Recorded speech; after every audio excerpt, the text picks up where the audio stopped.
So Penn State gets it done 30-13. Hey, look, good teams win, great teams cover. It was certainly gritty, not pretty. We're going to discuss if there's a little bit of cause for concern going up against the likes of Iowa after Penn State does improve to 3-0 against Illinois in today's contest. You are Locked On Nittany Lions, your daily podcast on the Penn State Nittany Lions, part of the Locked On Podcast Network, your team every day. That is right. You are Locked On Nittany Lions. Thanks so much for making us your first listen and watch every single day. We're free and available wherever you get your podcast. Part of the Locked On Podcast Network, coming to you live here on YouTube. This is your post-game show.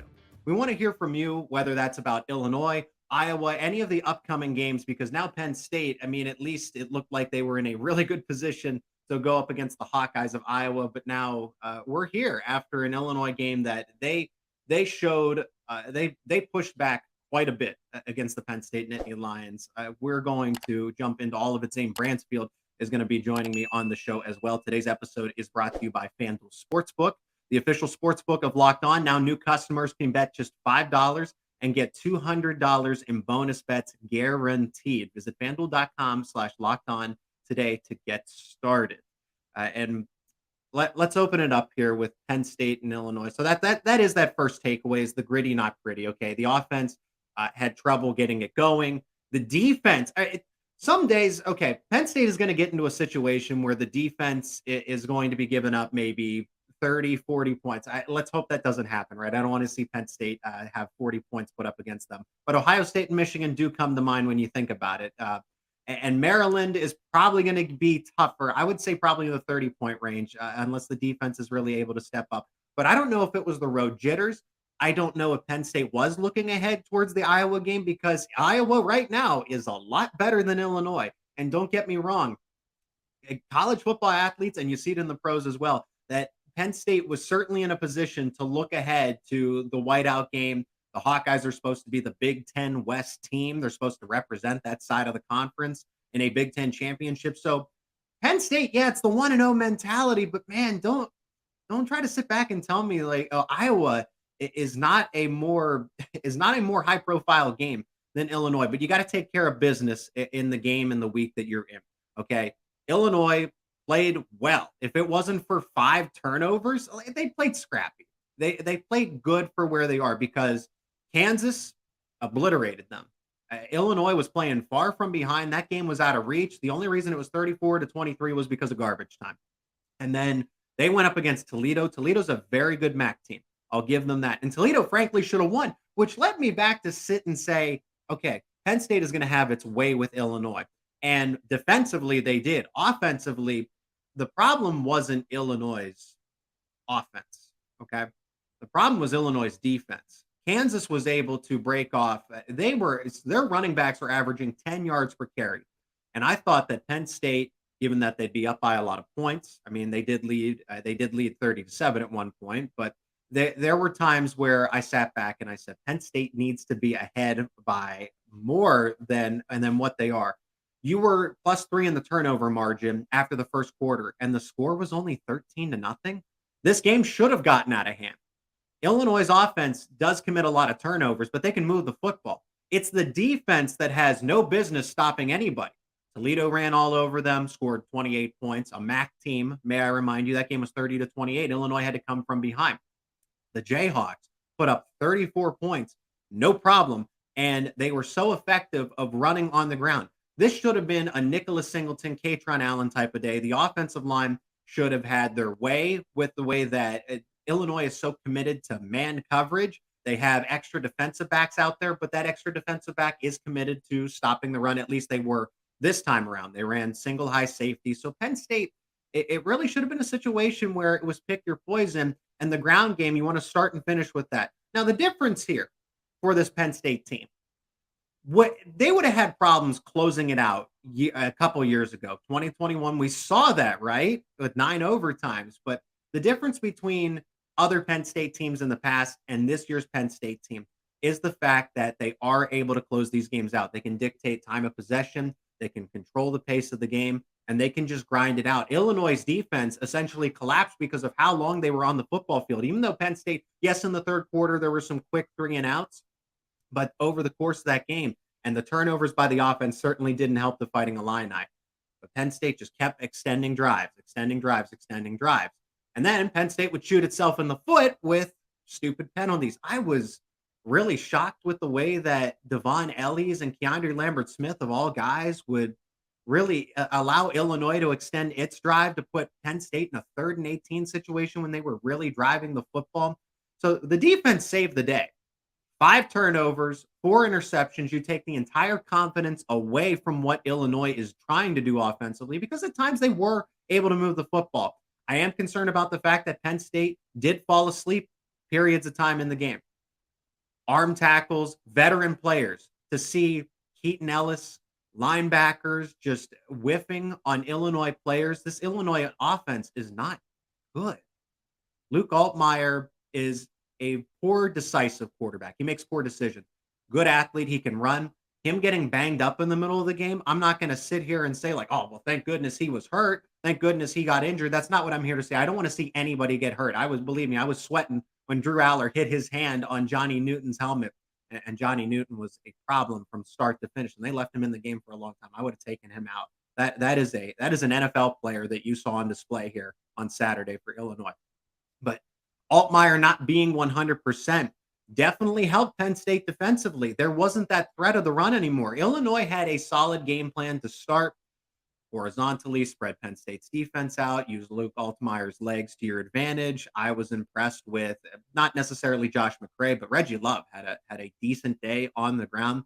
And Illinois, for that good portion, up until late in the second quarter, before Penn State scored that final field goal, 16-7. Yeah, it felt like Illinois was a little too much in this game, even with the +3 turnover margin. So Penn State does have some things to clean up. I think being on the road, it was an emotional game. You could see it. Both sides were getting penalized for unsportsmanlike conduct. Plays were extending after the whistle was blown. The Nittany Lions and the Fighting Illini definitely remember that 9 overtime game, and it's a matter of protecting Illinois' bragging rights, and then Penn State getting that revenge. So it was a highly emotional game, but it led to undisciplined plays. So let's just kind of give an overview of what I saw today. The defense I'm glad the defense had a coming out party, 5 turnovers. You make that Illinois offense look silly, and you did it seemed like everybody had an interception. Everybody had a turnover. They could have had more, really. They could have had 7 takeaways. Zach Wheatley missed out on an interception. Dom DeLuca missed out on another one. They should have had so much. I would have said upwards of 8. There were fumbles that were called that were just called down by contact or incomplete. And Penn State really could have buried the Fighting Illini further than what it was. 30-13 does not tell what the box score says. But I think that Penn State, unlike years past, they were able to wear this opponent down. This was a road game. That was a tougher environment in Champaign than people are going to give them credit for. And everyone's probably going to complain and say that, well, Penn State, they didn't win 50-0. Are they really a college football playoff contender? It is coming away with these kinds of wins that make me feel better about Penn State than I would have in the past. How about Florida State nearly losing to Boston College? Florida State's supposed to be the number 2 team in the country, right? Or they're supposed to be at least top 5. Polls have teams all over the place, but Florida State beat LSU convincingly. And then you almost lose to Boston College 31-29.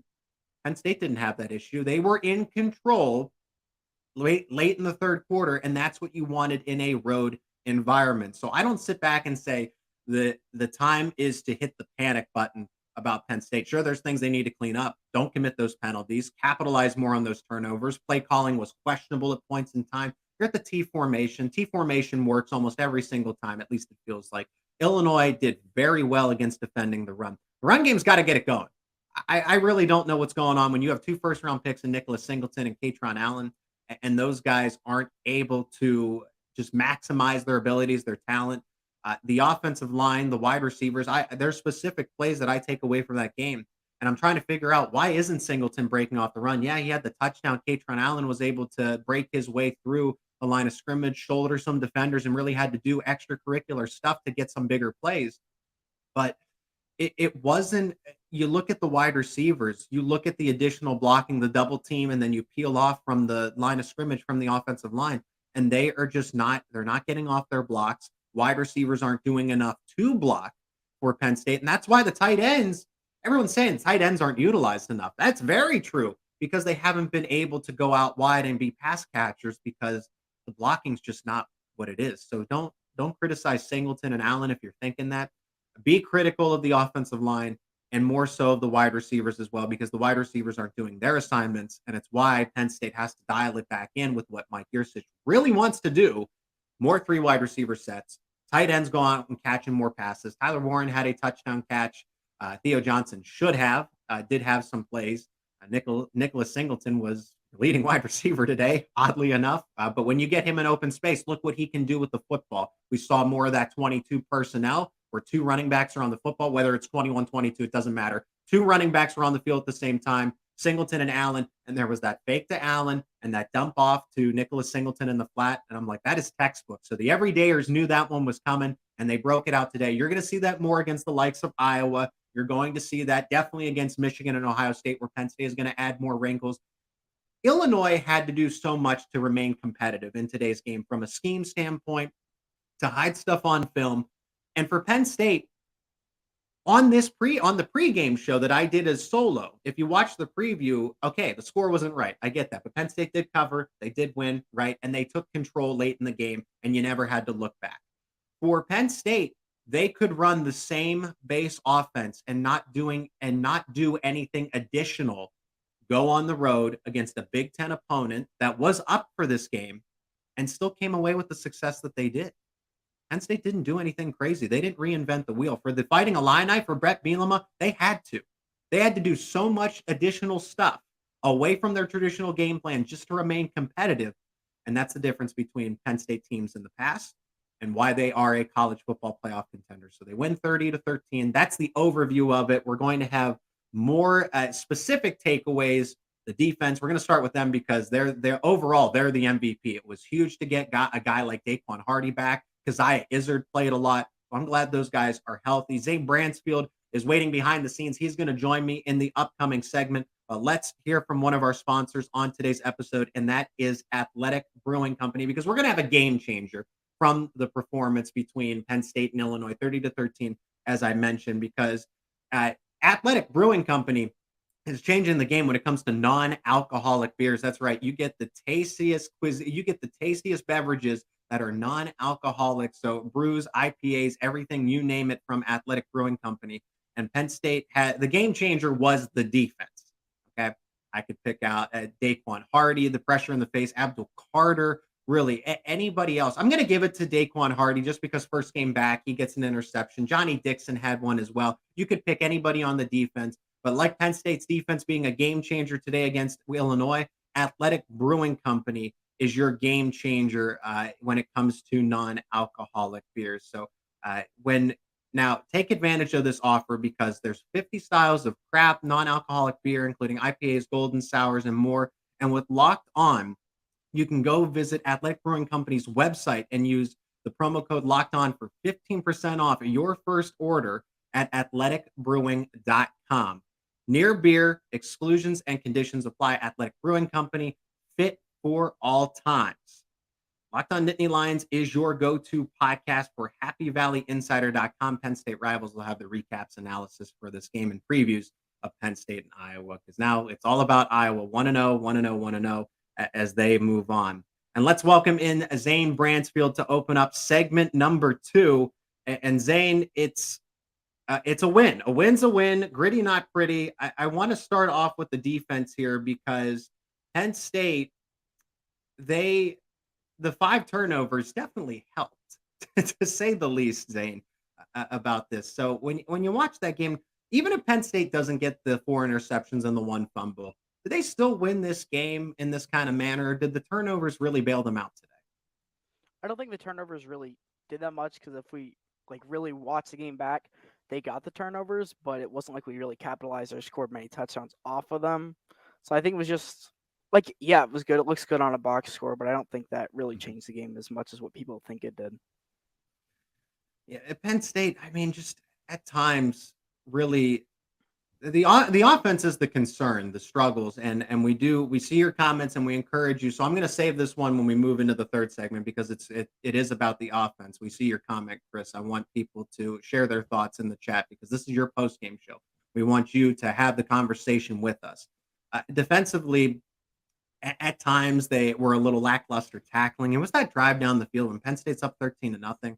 Really felt like they should have been up maybe by 10 more points, something in the neighborhood of 24-0. They did have that blocked field goal, if you remember. Jerzon Newton, Johnny Newton, Jay Newton, whatever you want to call him, was exceptional. He is an NFL player. He's going to be playing on Sundays, and he'll probably be a first-round pick. Penn State had to deal with that. But he was a matchup problem for Olu Fashanu. He was a matchup problem for the guards. Anywhere they moved him around in that 3-4 defense. But the defense for Penn State, they were able to get after Luke Altmaier. They forced Illinois out of their comfort zone. They were able to Penn State's biggest strengths and Illinois' biggest weakness is when they have to play from behind. And Penn State's able to send those Manny Diaz blitzes. They're allowed to get creative with coverage. At times, Luke Altmaier looked really confused. They were able to bait and switch him with the defensive looks. So Manny Diaz, being the defensive coordinator of this team, is a huge plus and why they're able to be in the top 5 conversation when it comes to college football. So against teams like Illinois, yes, you are supposed to get 5 turnovers. But I do think just because the offense didn't do enough today. They were able to sustain some drives. But they got turned away right at the goal line at the 2 when they had 3 opportunities. I don't know why you're throwing a fade route. I know it's not a design fade, but I don't know why you're trying to drop it over the shoulder of Katron Allen. That should be Theo Johnson. That should be Tyler Warren. When you're in the T formation on the left side of the line of scrimmage towards the left hash, why are you running counter sweeps? Why are you running sweep plays to the short side of the field where there's going to be a million bodies trying to just piling up in front of you? Okay, Jerzon Newton did a really good job of adjusting the line of scrimmage for Illinois. But saying, I'm watching that scheme and I'm saying, pitch it to Nicholas Singleton to run to the far side of the field. Let his track speed beat all those Illinois defenders to the pylon. Why are you taking away your best assets in Singleton and forcing him into the short side of the field? Even Katron Allen, just run to the far side of the field and let it open up. It felt like Penn State bottled itself up and contained itself when it didn't have to. But that I'm already getting into the offense here. I'm already getting out of line because I do want to discuss the offense further because if anything, it was the offense. 5 turnovers gives you essentially, if you convert on most of them, I would say that Penn State could have had 20 more points added to its total based on the 5 turnovers. You're assuming if they convert a touchdown on all 5 of them, that's 35 points. But let's just add another 20. Okay. This game should have been 50 to 30 the way that the defense played. But Daquan Hardy gives you a huge boost. Keziah Izzard, I did not realize. I want to give Keziah Izzard his due justice here. He makes the defensive line. He allows the depth chart to be a little more expansive. He allows guys to get breaks. His presence is more important than people think. And he's always kind of been a co-starter, or at least someone who's gotten valuable snaps when he has been on the football field. And it feels like because he struggled to be on the football field in 2022 with injuries, he was out for blue and white. And you're like, man, these injuries just keep lingering. And then for the start of the season, you missed him for the first 2 games. But Keziah Izzard offers a lot of value here, Zane, to the defensive line, whether people want to necessarily admit it or not. It just gives guys an extra breather. And he is talented. So I'm glad that Izzard, I had to remind myself, I'm like, who's 99 out there? I don't see him a lot. It's Keziah Izzard. And he played valuable snaps today, was able to allow defenders just to get in the face of Luke Altmaier or John Paddock. And that's going to be important moving forward is the availability of Keziah Izzard, Daquan Hardy, and Amin Vanover. Amin Vanover is much better against the run than he is against the pass. He's more of an edge setter, like a Nick Tarburton to offer the comparison. That's just what he is. He's a strong side defensive end that can set the line, it can set the edge of the line of scrimmage. So those 3 guys being available when you play Iowa, when you play Ohio State, when you play Michigan become much more important. So it's good to see them back today. Yeah, I agree with you. And the defensive line I actually thought was like the most solid part of the defense today. Like, yeah, we got interceptions and which is good and they had good coverage, but like our linebackers, I didn't think did like a great job. Like you said before, their tackling wasn't great. there was a couple plays where we would have like 3 guys go after the Illinois offensive guy, and they just let him keep running. Like you mentioned before, like we would have them on like 3rd and long, and then they would just get another like 10, 15 yards, and like that's unacceptable for a Penn State defense. And I just think Penn State's linebackers need to get better at tackling and need to like read that offense a little bit better. Like Luke Altmaier can run, he's going to throw the ball if he's not running. So like find your in between. Like Abdul Carter played incredible with pressure, even though he didn't have like a bunch of sacks. He was in on pressure like every single time, which you can't ask for him to do anything else when it forces Altmaier to throw a short pass and then they just let the ball get through. Like you can't do that. And I think that's what killed Penn State the most. I think the way Illinois played, besides the interceptions, I think they should have had a lot more points because they came out swinging, and our defense I didn't think was that good. But Penn State won, so like you can't be upset about that. But I think Manny Diaz is going to have a strict target to the defense this week. I mean, I would say the biggest concern about the defense, and this is what I tried to point out, follow us both on X, on Twitter, just to kind of have those in-game thoughts. And I'm just kind of, whatever comes to mind, I'm trying to throw it off so that people can have those conversations live in the moment in the game. And you're able to do this a little more with a road game because so many things, being at the home games, being at Beaver Stadium, but just kind of observing this on the TV and in the moment. And Penn State, I would say my biggest criticism of today, the bend don't break defense, that works. That's great. But at times, Penn State had Reggie Love, Josh McCray, Luke Altmaier in the backfield, those tight ends, those wide receivers. It really didn't matter. Anybody that touched the football for Illinois. And my biggest criticism of the day was that should have been a loss on the play. That should have been -1, -2 on the play for Illinois. Instead, somehow, it turned into a 10-yard plus game. The one where it was Illinois had 3rd and 18, and they were deep in their own territory. And then they faked like they were going to go for it on 4th down. And that was the nail in the coffin. If they decided to do that, didn't get the first down, Penn State probably would have had a few more points. And I think the momentum would have really shifted, and it could have gotten even further out of him. But Illinois knew what it was doing by just trying to see what they could do with the hard count. But why did Reggie Love almost get a first down on an obvious draw play? You knew it was coming from a mile away, and players were there to make the stop after 1 to 2 yards, and yet somehow he almost gets the first down. I think it was 3rd and 22, and he picked up 20 yards on the play. That was the unacceptable part. It was that drive where Illinois down 13-0. They strung a couple big plays together. Again, Penn State in the backfield at the line of scrimmage, making a play on the player, and then somehow that guy is 5 to 10 yards up the field. That should have been a loss of 2, and yet somehow it's flipped into a gain of 8. And then, so clean up some tackling, clean up the penalties by veteran players, might I remind you, specifically Ellies and Lambert Smith, and then things will be all right. I really just, and James Franklin knows that. You got to win. They won the turnover battle. That's why they won today's game. Okay. The big play battle, if you look back and forth, when it meets the eye, I would say it's about dead even when who won the big play battle. And then the penalty battle, I can pull it up because I have the stats here, and we'll just, I got to go to the team stats as an overall. But when it came to penalties, and so I have it up now, Penn State committed 7 penalties for 70 yards. Illinois, 6 penalties for 47. You lost the penalty battle, and that's why Illinois was even around in this game, because that not only gives yards to Illinois, it gives them momentum too. Okay, so that if I'm going to criticize the defense about anything, that's really what I have. But 5 turnovers really makes up for it. Zane, it does. It definitely does. I agree with you. But that penalties, yeah, you can't give up 70 yards worth of penalties. And James Franklin's is a big for that too. So I know he's gonna be pushing for that next week to not have that happen again. Well, Zane, we're going to get into the offense, and then we'll ultimately pivot into just kind of wrapping up Illinois and Penn State, talking a little bit about Iowa, and getting an early impression on the Hawkeyes, who Wisconsin struggled with Georgia Southern today. I got to imagine that the Hawkeyes are the favorite to take the Big Ten West, but some people disagree. They still think it's Wisconsin. So that's what's on the way, but we are going to talk in depth about the offense. I've kind of already said my piece with them, but I definitely have more. Let's hear from one of our sponsors of today's episode, and that is FanDuel, America's #1 sportsbook. New customers, take advantage of this offer from FanDuel, the official sportsbook of Locked On, #1 sportsbook in America, because new customers can bet $5 and get $200 in bonus bets guaranteed. What's not to love about that offer? All you got to do is go to fanduel.com/locked-on to take advantage of that. FanDuel, the number one sportsbook in America, the official sports betting partner of the NFL.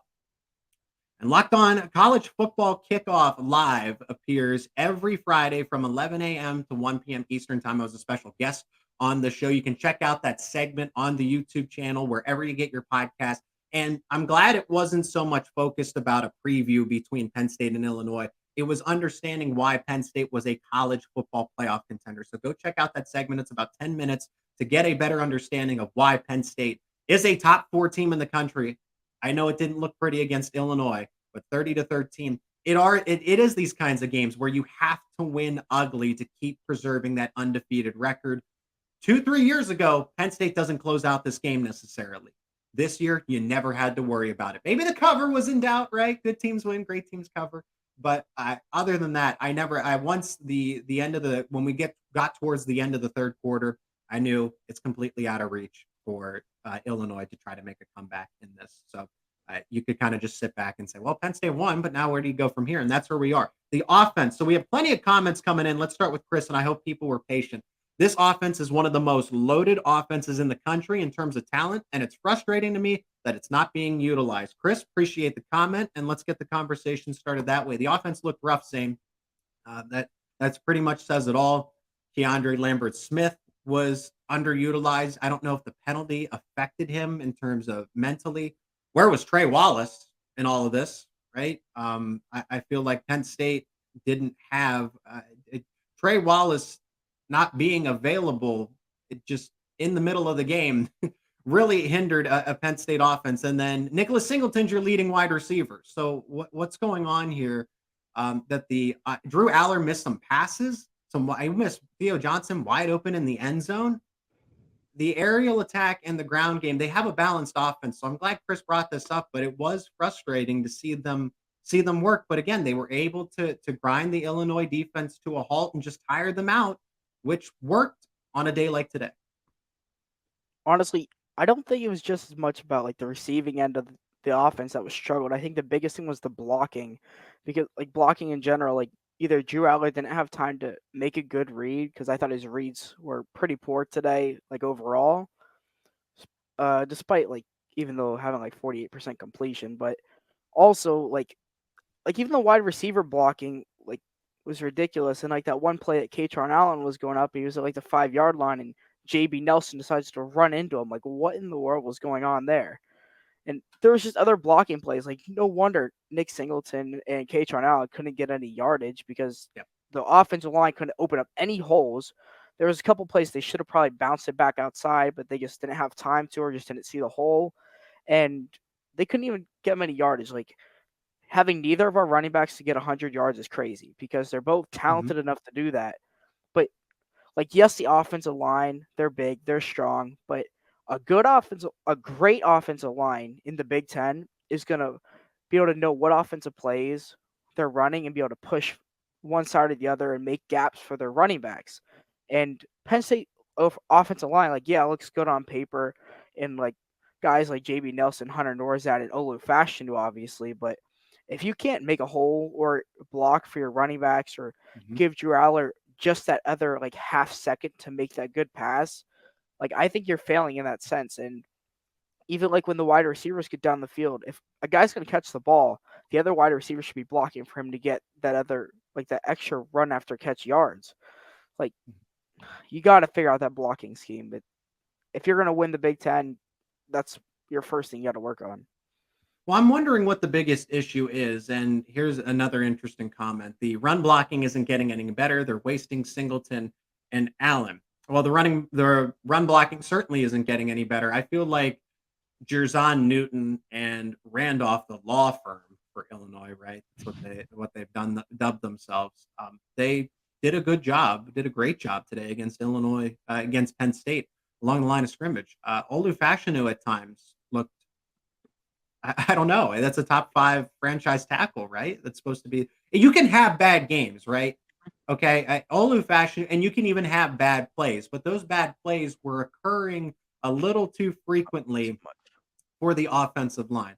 Olu Fashanu did not have his best game. Newton a little too much for whether it was JB Nelson, and they moved him everywhere. So Caden Wallace, Sal Wormley, Hunter Norzad, they got the fullest test today of what you're probably going to see more so against Ohio State and Michigan is a talent like Newton. And he can go all 4 quarters. I'm surprised they kept him out there as long as they did. Even when he got a little banged up, I said, okay, now you got to take Newton out of the game. No, Bo Prabula's in now, and Newton's still out there making plays. And I'm like, what? What is Illinois doing at this point if they think that if there's any value of keeping him in the game at this point? But the run blocking is not getting any better. It is on the wide receivers too, specifically whether it was Dante Cephas or Keandre Lambert-Smith. I remember a play specifically where Dante Cephas just let his man go. The guy shed the block. I don't know what defensive back it was, but couldn't take him out of the play. The defensive back sheds Cephas and makes the tackle on Singleton. And I'm like, well, this is the problem. This is why these explosive plays aren't developing, because the wide receivers aren't able to do enough blocking downfield. So it's not just the first 5 guys up front for Penn State. The offensive line definitely needs to do a better job. But if you're going to break those long 70-plus yard touchdowns that we know Singleton can do, that shows the value of what a veteran like Mitchell Tinsley, Parker Washington were able to do a season ago, because Keandre Lambert-Smith was still on the team, and he's kind of guilty of those blocking problems by the wide receivers collectively. But you see a significant drop-off from a season ago of those big rushing plays. What's the difference? Mitchell Tinsley's not there, and neither is Parker Washington. So you got to give some blame to the wide receivers, and it's why the tight ends are staying more into block, because not everyone is doing their job on the run plays. They need Theo Johnson and Tyler Warren to be extra blockers rather than extra receivers, and it's just kind of disappointing to this point after 3 games. And the way that Illinois plays defense with now, I thought they were going to have more success on the ground game because Kansas obliterated them on the ground. Toledo, 30-28 was the final, but Toledo controlled most of that game.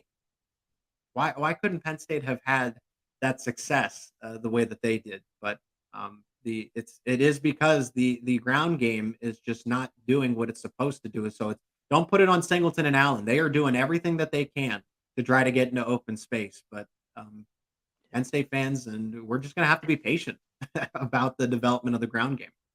Yeah, Penn State just needs those good role players like we had last year. You mentioned Parker Washington, Mitchell Tinsley, also Brenton Strange, who was a fantastic blocker. He's one of the best blocking tight ends you'll see at Penn State. I can So say that. Yeah, that's where it gets difficult with Tyler Warren and Theo Johnson. Yes, they both have really good hands and they can catch the ball, and I think Theo's a better blocker than Tyler. But either way, today neither of them super really shined in that blocking scheme. And you got to figure out how you're going to block. Like you said about Dante Cephas, just giving up on the play. That's a really fast way to just get benched the rest of the game in James Franklin's eyes, because he wants you to go to 110%. So they need all their guys to play, especially if you're missing Trey Wallace. You got to, whether it be Malik McClain or Dante Cephas or Lambert-Smith, if he doesn't have the ball, they just got to block for their guys. Like you said, Nick and Katron, they were getting banged up today. There was nothing they could do. They were fighting for every yard they got. And a couple plays they really pushed just to get that extra yard or two, and it's they did good. It's you can't ask them to do much better when nobody's helping them out. It's not a one-man show, and you need those role players. You look at basketball teams, even to build a good dynasty, you have those good role players, and Penn State football needs those guys. That's where this year's team has more talent than last year's Penn State football team, but it's star power right now, and we need people to just figure out what their roles are so we can take the next step.